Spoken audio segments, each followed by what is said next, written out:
Hello, this is Pastor Carolyn Sims, and I am wanting to share with you some thoughts that I'm going to use for my sermon tomorrow. Tomorrow is World Communion Day, and a lot of churches will be celebrating Holy Communion tomorrow, and I would like to have you join me in giving some thought to this sacrament.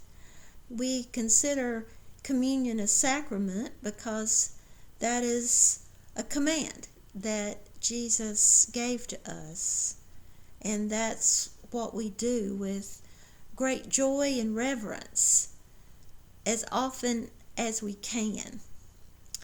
This week has been hard on us as a country.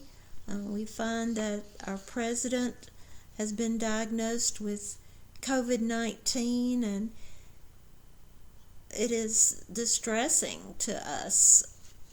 Along with him, there's others in government, and of course so many throughout our country that are suffering, and we need to keep them in our thoughts and prayers as we go forth.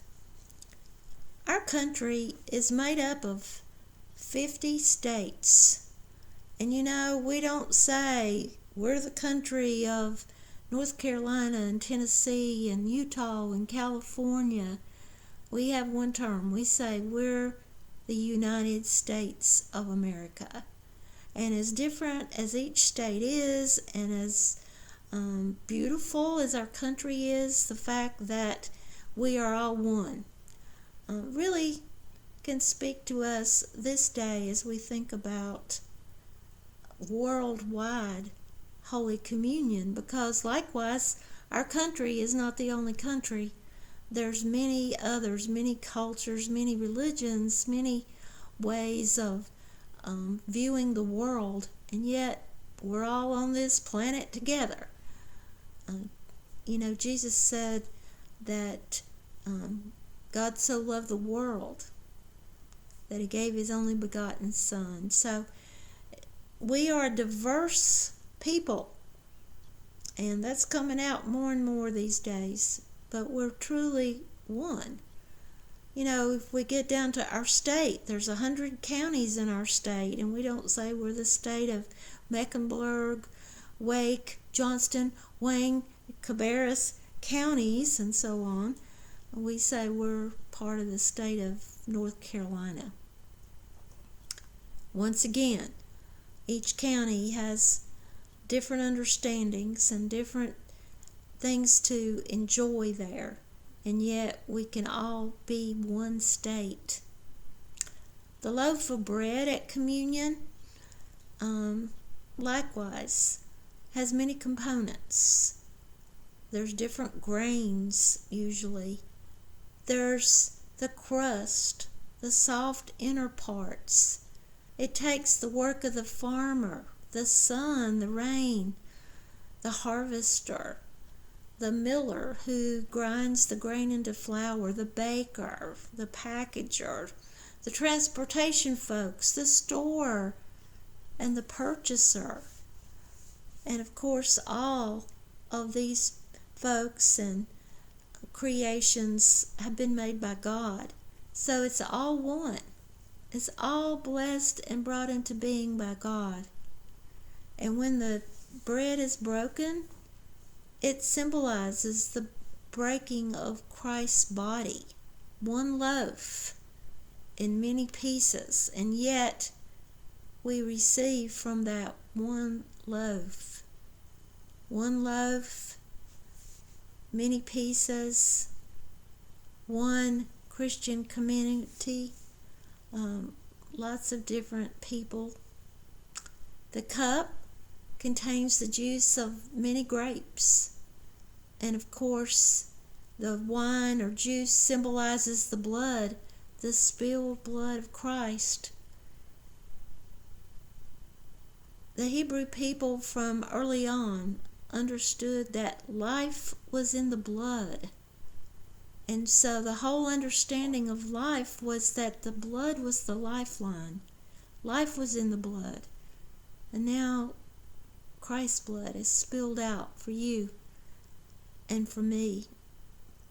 As we receive the body and blood of Christ in Holy Communion, we're all tied together. We're all one body, as different as we are. We are brothers and sisters in Christ Jesus. James Thurber, a renowned author, said, "People can be divided into two groups. There are those who divide people into two groups, and there are those who don't." As I was doing some reading this week, one of my Facebook friends, John Struther, who is a district superintendent in the United Methodist Church, posted Thurber's quote, and then he also posted some words from Charles Wood that I'd like to share with you. He says, "There are times when we human beings are not at all interested in seeking or promoting mutual understanding. Sometimes we will do our best to avoid or prevent it. We have a range of effective instruments at hand for that purpose. Fear is one of the more accessible and more potent of these. When, for instance, we find that someone is trying to make us afraid, it is well to try to discover why they are doing so and what they have to gain by our fear. Often what they will gain, or at least what they hope to gain, is some sort of power or control. Our fear may cause us to stop doing something we're doing, something the fearmongers do not want done. Or it may cause us to become suspicious of somebody else, or to become defensive rather than open in our relations with others. And all of this may work to someone else's perceived advantage. The use of wedge issues and polarizing strategies in the churches as well as in our civil communities has become all too common, and it is up to us to see this for what it is and to resist it, to refuse to divide people into two groups, and to insist on finding ways to make our conflicts serve our mission." That's a lot of words, talking about the divisions that can happen, and yet how we long to be together as one.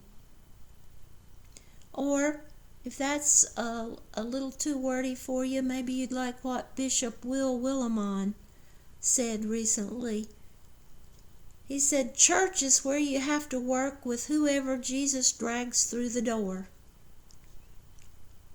That's another way of understanding that Christ calls us to be his body all together. Galatians tells us there's neither Jew nor Greek, slave nor free, male nor female, for you are all one in Christ Jesus. The sacrament of Holy Communion is in response to Jesus' command to remember his sacrifice for us all. The thief, the Pharisee, the disciple, the rebel, the king, the pauper, all of us. If Jesus so accepts us all, so we accept all. To receive, we empty the sin from our life. To receive the new life in Christ. We confess all the sins that harm ourselves or others, so that Christ's love will fill us and overcome us. To receive the Lord's Supper during this peculiar time of the pandemic is different in many ways, but has the same sacred meaning. We are asked to partake as often as we can. In early America, it was when the circuit riding preacher was in town.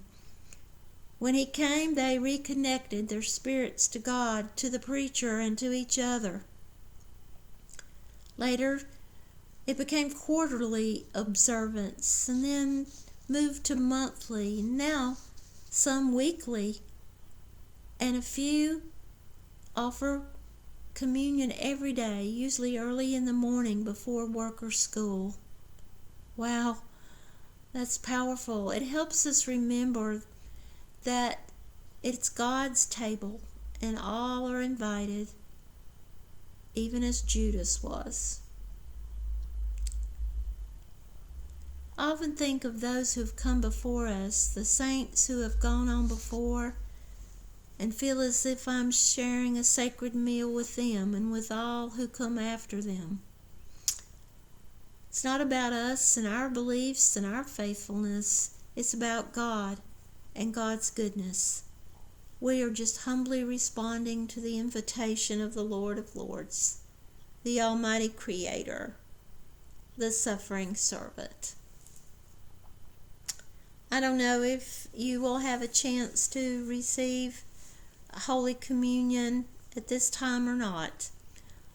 It's maybe a time to wait to actually receive that sacrament, and won't it be a joyous thing when we can truly have the bread and wine in front of us and share that same loaf. But if you are not able to have that experience at this time, I still hope you will reflect on all that we've talked about just now and realize how God calls us to be one holy body. May God bless you this day.